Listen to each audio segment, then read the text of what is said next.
Hello student, welcome back to my channel कॉम से गीता। तो आज का टॉपिक है यहाँ पे समकालीन चित्रकार हैं जिनका नाम है जतिन दास, जो बहुत ही ज़्यादा इंपॉर्टेंट है आपके एग्ज़ाम के लिए। तो फिर यहाँ पर हम जतिन दास के बारे में देखेंगे, इनकी कलाओं के बारे में देखेंगे, इनकी भित्ति चित्र के बारे में देखेंगे। तो चलिए फिर स्टार्ट करते हैं जतिन दास। तो यहाँ पर देखते हैं पॉइंट। तो पहले हम याद करेंगे जतिन दास का जन्म कब हुआ है। तो 1941 में हुआ है और ये क्या है, समकालीन चित्रकार हैं। और ये कहाँ के चित्रकार हैं, तो ये दिल्ली के चित्रकार हैं। और इनका जन्म कहाँ हुआ है, उड़ीसा के मयूरभंज में हुआ है। देखो यहाँ पर एग्ज़ाम में इस तरह से पूछ लिया जाता है कि जैसे कि जतिन दास का जो जन्म हुआ है तो कहाँ, मतलब जन्म तो इनका हुआ है उड़ीसा का, ठीक है। और यहाँ पर ये दिल्ली के कलाकार हो जाएंगे, ये चीज़ याद रखना।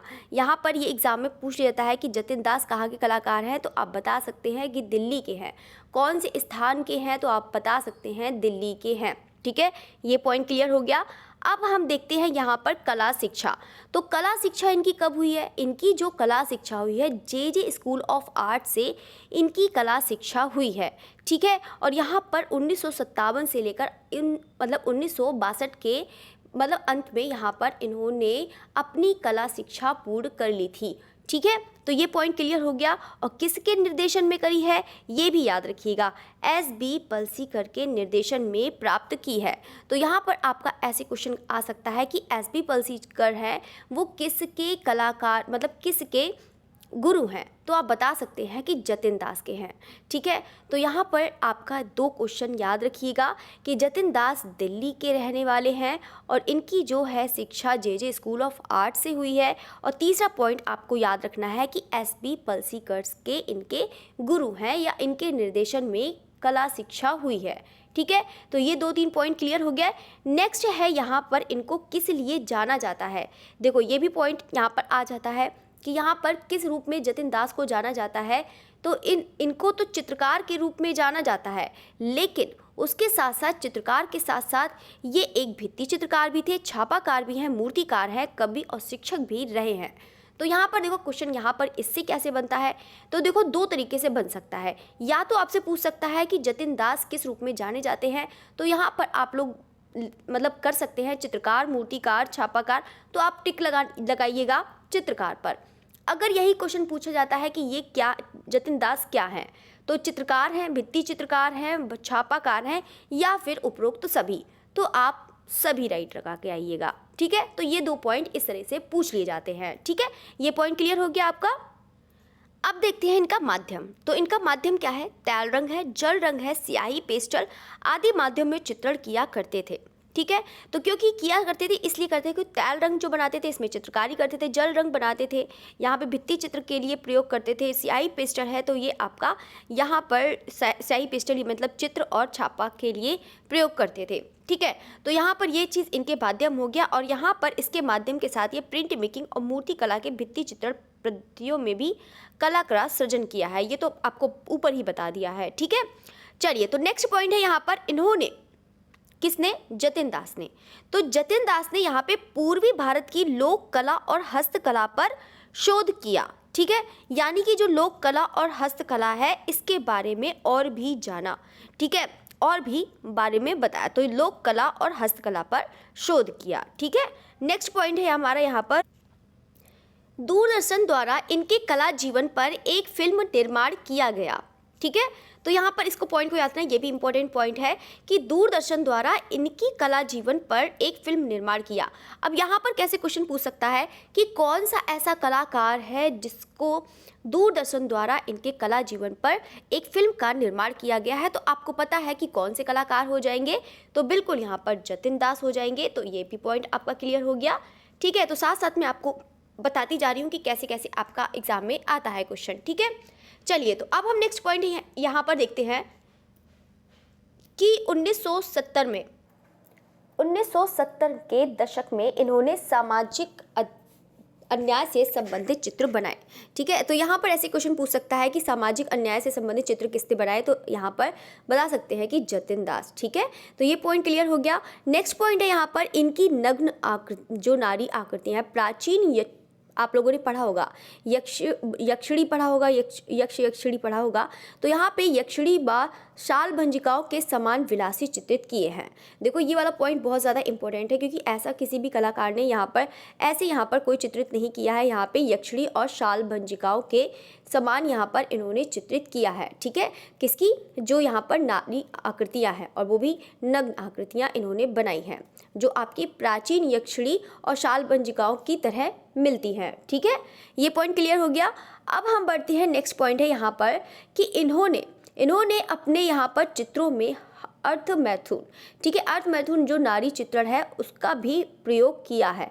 यानी कि इन्होंने इसका जो विषय है यहाँ पर लिया है, मैथुन नारी का चित्रण किया है, और कई बार यहाँ पर पुरुषों को भी चित्रित किया है। ऐसा नहीं कि सिर्फ नारी का ही बनाया है, उन्होंने पुरुषों का भी बनाया है, और यहाँ पर नारी का और पुरुष का दोनों का ही बनाया है। ठीक है, तो यहाँ पर ये भी इम्पोर्टेंट पॉइंट है, इसको भी याद रखिए कि और यहाँ पर इनकी कला स्त्रियों में, ये वाला मोस्ट इम्पोर्टेंट है पॉइंट, ये आपका एग्जाम में आ चुका है। तो यहाँ पर आप लोग देखिएगा कि जो जतिन दास हैं, इन्होंने कला जो अपनी कला में स्त्री पुरुष को के संबंधों पर केंद्रित है, यानी कि इन्होंने स्त्री और पुरुष के संबंध को दिखाया है, रिलेशन को दिखाया है इन्होंने अपने चित्रों में। ठीक है, तो ये पॉइंट क्लियर हो गया।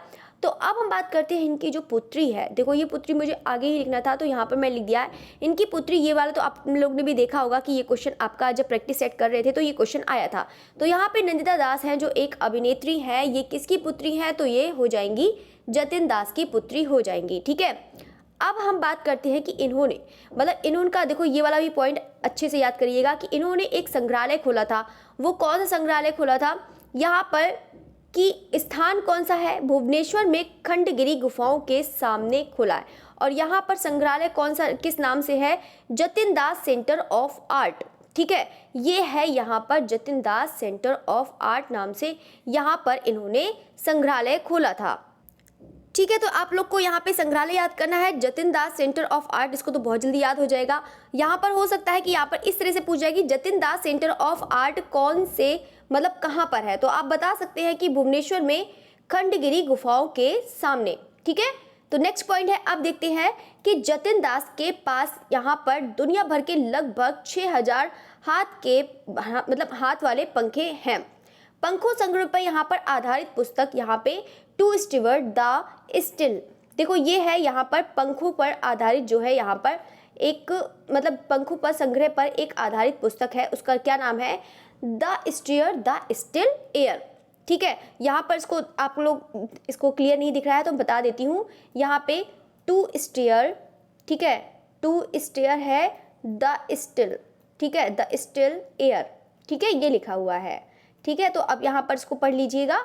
तो यहाँ पर इसको है, यहाँ पर पंखों संग्रह पर आधारित एक पुस्तक है यहाँ पर to steer the still air. ठीक है, चलिए, तो नेक्स्ट पॉइंट है हमारा यहाँ पर शोभिता पुंज में। तो यहाँ पर शोभिता पुंज में यहाँ पर इन्होंने द आर्ट ऑफ जतिन दास नाम से एक पुस्तक भी लिखी है। तो सब लोग जानते हैं कि जतिन दास क्या है? एक कवि है, और इन्होंने द आर्ट ऑफ जतिन दास नाम से एक पुस्तक लिखी है। ठीक है, अब देखते हैं यहाँ पर इन्होंने विशाल म्यूरल बनाया था, जो कितने साइज का था? 70x68 का था। ठीक है, कितना फीट में है? यहाँ पर लिखना भूल गई हूँ, फीट में है। तो यहाँ पर आप देख सकते हैं 70x68 फीट का यहाँ पर इन्होंने बनाया है। ठीक है, तो इसको याद रखिएगा। और यहाँ पर इसकी जो भित्ति का नाम है वो क्या है? मोहनजोदड़ो से महात्मा गांधी तक। ठीक है, तो यहाँ पर इन्होंने भित्ति का नाम रखा है मोहनजोदड़ो से महात्मा गांधी तक। और इसका उद्घाटन कब हुआ है? तो 28 अगस्त 2001 को इसका उद्घाटन हुआ है। तो यानी कि आप लोग जानते हैं और कि जतिन दास हैं, जतिन दास म्यूरलिस्ट हैं, भित्ति चित्रकार हैं। तो यहाँ पर इनका जो सबसे ज़्यादा प्रसिद्ध भित्ति है चित्रण, ये वाला तो आप ज़रूर लर्न कर लीजिएगा, ये एग्ज़ाम में बहुत ज़्यादा इंपॉर्टेंट है एग्ज़ाम के लिए। तो मोहनजोदड़ो से महात्मा गांधी तक याद रखिएगा, इसका साइज़ याद रखिएगा, ये फीट में है, और इसका उद्घाटन हुआ था 28 अगस्त 2001 को हुआ था। और साथ में याद रखना कि यहाँ पर कौन से स्थान पर है? तो पार्लियामेंट एनेक्सी में है, यानी कि इंडिया में ही। ठीक है, तो इसको याद रखिएगा। तो नेक्स्ट पॉइंट है, यहाँ पर इन्होंने अपने चित्रों में मोटी रेखांकन का प्रयोग किया है। तो यहाँ पर हो सकता है तो मोटी रेखांकन का तो प्रयोग तो एम एफ हुसैन ने भी किया था, लेकिन यहाँ पर हो सकता है कि यहाँ पर कोई सी भी आर्टिस्ट रख दिए जाए जो इन्होंने मोटी रेखांकन का प्रयोग नहीं किया है, और यहाँ पर जतिन दास का नाम रख दिया जाए कि मोटी रेखांकन का प्रयोग किसने किया है, तो आप बता सकते हैं कि जतिन दास ने किया है। ठीक है, ये पॉइंट क्लियर हो गया। नेक्स्ट पॉइंट हम देखते हैं, यहाँ पर आप देख रहे हैं किसकी, जो इनकी प्रमुख क्या है, मतलब पेंटिंग। इससे पहले मैं ये पहले वाला बता देती हूँ, ये रह गया था। ठीक है, चलिए तो यहाँ पर बात करते हैं कि जतिन दास ने यहाँ पे जामिया मिलिया इस्लामिया व कॉलेज ऑफ आर्ट दिल्ली में विजिटिंग प्रोफेसर के रूप में इन्होंने सेवाएं दी, यानी कि कुछ टाइम के लिए इन्होंने कहाँ पर विजिटिंग प्रोफेसर के पद पर रहे हैं, तो ये Jamia Millia Islamia college of art नई दिल्ली, ठीक है, क्योंकि दिल्ली में ही रहते हैं, तो इन्होंने विजिटिंग प्रोफेसर के रूप में इन्होंने सेवाएं दी हैं। ठीक है, ये पॉइंट क्लियर हो गया। अब हम देखते हैं इनके जो प्रमुख छापा चित्र है, तो सभी लोग जानते हैं ये भित्ति चित्रकार है, कवि भी है, देख लिया, शिक्षक भी है, वो भी आप लोगों ने देख लिया, और यहाँ पर अब देखेंगे कि छापा चित्र, जो एक छापाकार के रूप में भी जानते हैं, तो इन्होंने जो छापा चित्र बनाए हैं, प्रिंट में बनाए हैं, वो कौन कौन से हैं, शक्ति है, गणपति है, राधा कृष्ण है, कृष्ण शक्ति शिव है, और यहाँ पर वो कृष्ण है। देखो राधा कृष्ण अलग है, कृष्ण अलग है, कृष्ण पर दो बनाए थे इन्होंने, एक है यहाँ पर शिव तांडव, ठीक है, एक है आपका शिव तांडव है, ये भी बहुत ज़्यादा इंपॉर्टेंट है। यहाँ पर एक है कैलाश वसाइन, ठीक है, यानी कि कैलाश वासी जो होते हैं कैलाश वसाइन है, और एक है आपका जटाधार्य, एक है विलोकश्या। ठीक है, तो यहाँ पर हम इनके चित्र भी देखेंगे, पिक्चर्स भी मैंने लगा रखी है, तो आप उसको भी अच्छे से देखिएगा। ठीक है, चलिए तो अब हम पढ़ते हैं इनके चित्र के। तो यहाँ पे चित्रकार के प्रमुख रूप से तो इनको यहाँ पर चित्रकार के रूप में जाना जाता है, ये तो आपको पता ही है। तो इनके जो प्रमुख चित्र है वो कौन से हैं, तो पहला है सूर्य नमस्कार, मोस्ट इंपोर्टेंट है, ये वाला एग्जाम में आ चुका है, आपके नेट के एग्जाम में आया है और राजस्थान वाले में भी आया है, तो ये इसको ज़रूर याद रखना। और दूसरा है यहाँ पे वुमेन इन रेड है, ये ठीक है, इसको याद रखिएगा। रॉयल फिगर है, इंपॉर्टेंट है, फिगर श्रृंगार है, ये भी ठीक है, इसको याद रखें। जो मैं आपको बता दूँ उसको तो बहुत अच्छे से याद कर लीजिएगा, यहाँ पर बिल्कुल भी भूलने की कोई भी संभावना नहीं रखना। ठीक है, एक सूर्य नमस्कार वाला, एक आपका royal figure, women in red भी याद कर लेना। ठीक है, और आपका है 5 नंबर कौन सा है यहाँ पर, वुमेन आपका वर्किंग वुमेन है आपका सेकंड। ठीक है, एक है आपका अप्रोचिंग वुमेन है, उसको भी याद रखिएगा। इंस्ट्रक्शन है यहाँ पे इंट्रैक्शन, ये इंट्रैक्शन है, मोस्ट इंपोर्टेंट है इंट्रैक्शन वाला, इसको ज़रूर याद रखिएगा। एक है यहाँ पे रैप्ड वुमेन है, राधिका, वेरी इंपॉर्टेंट है यहाँ पे। क्लासिकल टॉर्सो है, एक मिथुन है, एक फ्लाइंग अप्सरा है। ठीक है, फ्लाइंग अप्सरा इंपॉर्टेंट है, और मिथुन है, इसको भी याद रखिएगा। तो यहाँ पर जो आपको मैंने बताया है, एक आपका इंटरेक्शन है, याद रखिएगा। सूर्य नमस्कार है, वेरी इंपॉर्टेंट है, उसको भी याद रखिएगा। एक है आपका क्लासिकल टॉर्सो है, इसको याद रखिएगा। एक फ्लाइंग अप्सरा है, और यहाँ पर राधिका, उसको भी ज़रूर याद रखिएगा। ठीक है, और उससे पहले मैंने बताया था कौन सा, रॉयल फिगर। तो ये जो आपको मैंने पिक्चर बता दी है, उसको बहुत अच्छे से आप लोग लर्न कर लीजिएगा। अब हम देखते हैं यहाँ पे पुरस्कार कौन कौन से हैं। तो सबसे ज़्यादा इनके पुरस्कार में सबसे ज़्यादा जो इम्पोर्टेंट है वो है आपका इनका यहाँ पे पद्म भूषण है, 2012 में इनको मिला था। ठीक है, तो ये चीज़ आप ज़रूर याद रखना, पद्म भूषण इनको जो मिला है वो 2012 में मिला है। ठीक है, अब हम देखते हैं कि यहाँ पर इनके अलावा कौन से पुरस्कार मिले हैं। तो इटालियन प्रेसिडेंट अवार्ड मिला है, भारत निर्माण अवार्ड मिला है 2007 में, और यहाँ पे उत्कल अवार्ड मिला है 2006 में, और महाराष्ट्र कला पुरस्कार मिला है 1965 में, और यहाँ पे कौन से विनाले भारत भवन का मिला है, यहाँ पर 1992 में मिला है। ठीक है, तो ये चीज़ आप लोग याद रखिएगा, ये भी इम्पोर्टेंट पॉइंट है। तो यहाँ पर बस इतना, सबसे ज़्यादा यही याद करना है, आपको इतना ज़्यादा लर्न करने की ज़रूरत नहीं है। यहाँ पे पद्म भूषण याद कर लेना, बस सबसे ज़्यादा यही चीज़ पूछा जाएगा। इसके अलावा यहाँ पर बस ये है कि आप लोग एक बार ज़रूर पढ़ लीजिएगा, तो यहाँ पर इतना ज़्यादा नहीं आएगा। बाकी आप देखो क्या क्या याद करना है, इसके बारे में बता देते हैं।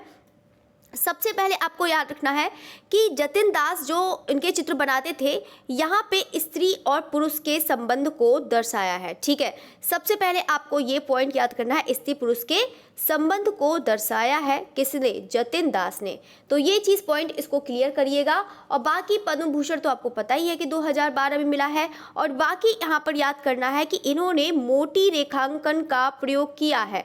ठीक है, यहाँ पर आपका एक बार रिवीजन और करवा देती हूँ कि ताकि आपको कौन कौन से पॉइंट याद रखने हैं, ये चीज़ याद रखिएगा।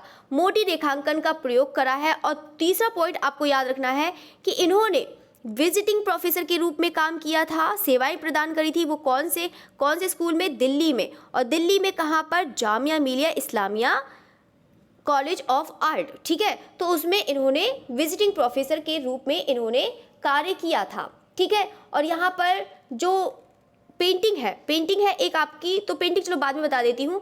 दूसरी चीज़ है कि यहाँ पर जो इनकी पुत्री है कौन? नंदिता दास है। तो नंदिता दास का भी ज़रूर याद रखिएगा। तो यहाँ पर जो एक अभिनेत्री है ये मतलब किसकी पुत्री हो जाएंगी?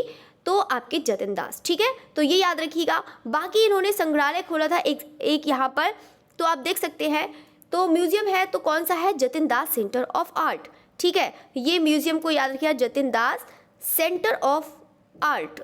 ठीक है, तो ये भी याद रखिएगा। और कहाँ पर खोला था? तो भुवनेश्वर में खोला था इन्होंने, खंडगिरी गुफाओं के सामने, सेंटर ऑफ आर्ट। ठीक है, तो इसको भी याद रखिएगा।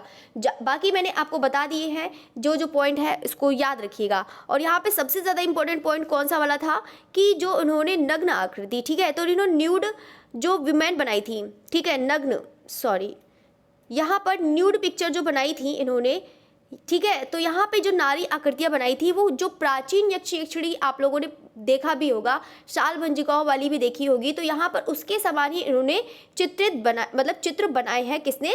जतिन दास ने बनाए हैं। ठीक है, तो इसको भी ज़रूर पढ़िएगा। बाकी जो पॉइंट है आपका कि दूरदर्शन वाला, तो दूरदर्शन के यहाँ पर इनकी कला जीवन पर एक फिल्म का निर्माण भी करा गया था। किसके जीवन पर? तो जतिन दास के जीवन पर करा गया था। ठीक है, तो यहाँ पर जो चीज़ मैंने आपको पॉइंट बता दी है उसको आप ज़रूर बहुत अच्छे से लर्न करिएगा। ठीक है, बहुत जो आपके इंपॉर्टेंट एग्जाम के लिए आ जाते हैं, बस मैंने वही चीज़ बताया है। ठीक है, चलिए, तो बाकी इनकी शिक्षा है, शिक्षा ज़रूर याद रखना। तो यहाँ पे जे स्कूल ऑफ आर्ट हो जाएगी, इनकी शिक्षा याद करिएगा। बाकी ये वर्तमान में कहाँ पर रहते हैं? तो दिल्ली में रहते हैं। ठीक है, ये पॉइंट क्लियर हो गया। अब हम देखते हैं इनकी पिक्चर्स। इनकी पिक्चर्स है, दो पिक्चर्स देख लेते हैं कौन कौन सी हैं। पहली पिक्चर है यहाँ पर, ये आपकी सेरीग्राफ में ही है। ये पिक्चर जो आप देख रहे हैं ये सेरीग्राफ में ही है। ठीक है, जितनी भी यहाँ पर बताऊंगी आपका प्रिंट में है, वो इस पिक्चर का क्या नाम है? प्रीसेंस है। ठीक है, इस पिक्चर का क्या नाम है? प्रीसेंस है। जो मैंने पिक्चर्स नहीं लिख रखी हैं उसको यहाँ पे बता दूंगी, आप लोग को सब अच्छे समझ में आएगा। दूसरी पिक्चर आप यहाँ पर देख रहे हैं जिसकी दूसरी वो पेंटिंग का नाम है गणपति। ठीक है, ये क्या है? अभी तो आप लोगों ने देखा भी था, बताया भी था, यहाँ पे गणेश या गणपति यहाँ पर सेरीग्राफ में बना है। ठीक है, नेक्स्ट देखते हैं पेंटिंग यहाँ पर जो कौन सी है। इस पेंटिंग का नाम है कृष्णा। ठीक है, यहाँ पर आपको देख के भी लग रहा होगा कृष्णा की है, ये भी आपकी सेरीग्राफ में बनी हुई है। ठीक है, किसमें? ये कृष्णा है, ये भी बनी हुई है। आप लोग पिक्चर्स देखेंगे तो आप लोग को आइडिया हो जाएगा कि हाँ जतिन दास कैसी पेंटिंग करते थे, उनका रेखांकन कैसा था। यहाँ पर आप देख सकते हैं मोटी मोटी रेखांकन का प्रयोग किया है इन्होंने। ठीक है, चलिए, तो अब हम बात करते हैं यहाँ पर तीसरा आप पिक्चर देख रहे हैं यहाँ पे कौन सी ये है, ये भी इम्पोर्टेंट है। ये है प्राकृति है पुरुष। ठीक है, प्राकृति, चलो इंग्लिश में लिख देती हूँ। ठीक है, ये है प्राकृति। ठीक है, आपका मैन। ठीक है, या फिर पुरुष ही लिखा है, वैसे पुरुष ही लिखा है। चलिए, तो ये प्राकृतिक पुरुष है, इसको भी याद रखिएगा। नेक्स्ट देखते हैं यहाँ पर भित्ति चित्र।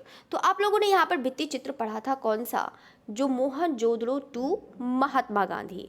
ठीक है, तो आप लोगों ने पढ़ा था कौन सी म्यूरल पढ़ा था? अभी पढ़ा था ना, महात्मा। ये तो आपको बताना भूल ही गई, तो आप लोग भित्ति चित्र वाला ज़रूर याद करना। ठीक है, महात्मा गांधी से मोहनजोदड़ो से महात्मा गांधी तक। तो यहाँ पर आप लोग देख सकते हैं कि 2001 में इसका उद्घाटन हुआ था। ठीक है, आप लोगों ने पढ़ा था। तो यहाँ पर ये है भारत में कहाँ पर? Parliament of India. ठीक है, तो ये भी इसको याद रखिएगा, पार्लियामेंट ऑफ इंडिया में ये है, मतलब बनाया गया है। ठीक है, तो सारे स्टूडेंट कमेंट करके जल्दी से बताओ कि यहाँ पर इसका साइज़ क्या है। अभी मैंने साइज़ ही बताया था, जल्दी से फटाफट कमेंट करके बताओ। तो ये आप पिक्चर्स देख सकते हैं, यही आपकी है मोहनजोदड़ो टू महात्मा गांधी, और ये बहुत बड़ी पिक्चर्स बनी थी, बहुत विशाल भित्ति चित्र बनाया गया था। ठीक है, चलिए तो अब हम नेक्स्ट देखते हैं इनकी जो है ये वाली पिक्चर। ठीक है, ये कौन सी हो जाएगी, ये है आपकी श्रृंगार। ठीक है, ये कौन सी हो जाएगी, श्रृंगार हो जाएगी। ये भी इम्पोर्टेंट है, ये भी आपका प्रिंट में है, इसको भी याद रखिएगा। नेक्स्ट देखते हैं यहाँ पर राधिका। ये जो आप देख रहे हैं ये कौन सी है, राधिका है। ये भी आपकी सेरीग्राफ में बनी है, इसको भी याद रखिएगा। नेक्स्ट है यहाँ पर कौन सी पिक्चर है, ये वाली कैलाश वासिनी। ठीक है, यहाँ पर आप देख भी रहे होंगे, पिक्चर से देख भी लग रहा होगा ये कौन सी हो जाएगी। अभी आपको तो मैंने बताया था ये कैलाश वासिन हो जाएगा। ठीक है, कैलाश वासिन ये भी मोस्ट इंपॉर्टेंट है, इसको ज़रूर याद रखिएगा। एक तांडव है, तांडव वाली पिक्चर नहीं लगाई है, तांडव वाली भी इंपॉर्टेंट है, शिव तांडव, तो इसको भी याद रखिएगा। चलिए तो अब हम नेक्स्ट है, ये तो मैंने अभी ऊपर लगा ही रखी थी, कृष्णा अभी आया ही था ना ये वाला। चलिए तो ये तो हो गया है, कृष्णा की है, ये पता ही है। नेक्स्ट हम देखते हैं, लास्ट है एक, ये रह गया है, इसको भी याद रखिएगा, शक्ति बाई है। ये शक्ति है, मोस्ट इंपॉर्टेंट है, ये वाली जो शक्ति है ये भी जतिन दास की है, इसको भी लर्न करिएगा। ठीक है, लास्ट हमारी पिक्चर है कौन सी, ट्रायंगल। ठीक है, कौन सी हो जाएगी, ट्रायंगल हो जाएगी, इसको भी ज़रूर याद रखिएगा। ठीक है, तो यहाँ पर मैंने आपको पिक्चर्स बता दी है, इनकी शिक्षा याद रखिएगा, इनका सब्जेक्ट याद रखिएगा, और बाकी ये कहाँ पर रहते हैं वर्तमान में उसको याद रखिएगा, भित्ति चित्र को याद रखिएगा, साइज़ याद रखना, उद्घाटन याद रखना, ये सब है जो छोटी छोटी चीज़ें हैं, उनका सब कुछ आप अच्छे से लर्न कर लीजिएगा। बाकी तो आप लोग एक दो बार पढ़ेंगे तो मुझे नहीं लगता है कि किसी आर्टिस्ट के बारे में एक दो बार पढ़ेंगे तो आप भूलने का तो मुझे नहीं लगता है। थोड़ी बस स्कूल भूल जाते हैं, शिक्षा भूल जाते हैं, क्योंकि मोस्टली जो आर्टिस्ट होते हैं एक से ही कलाकार लगते हैं और एक से ही उनकी शिक्षा भी अलग अलग स्कूल। तो यहाँ पर आप लोग लिस्ट बना लीजिए कि कौन कौन से किसका कहाँ से शिक्षा हुई है। ठीक है, तो यहाँ पर तो अब बाकी मैं कराती जा रही हूँ, आप लोग अलग से शॉर्ट्स नोट्स बना लीजिएगा, उसमें जितने भी कलाकारों की शिक्षा है वो सब एक लाइन में लिखना, किसकी शिक्षा कहाँ पर हुई है ये सब लिख लेना। शिक्षा वाला ज़रूर एग्ज़ाम में आता है तो आप लोग उसको ज़रूर अच्छे से पढ़िएगा। बाकी तो मैं लिखवा ही देती हूँ, गुरु भी याद रखना, सब कुछ याद रखना। ठीक है, तो चलिए तो आपकी क्लास यहीं पर ख़त्म होती है, और यहाँ पर अच्छे से पढ़ते रहिएगा। डेली आपको क्लास मिल जाएगी, 7 बजे मिल जाएगी, तो उसको बहुत अच्छे से उसको करिएगा। ठीक है, चलिए, ओके, थैंक यू एवरीवन।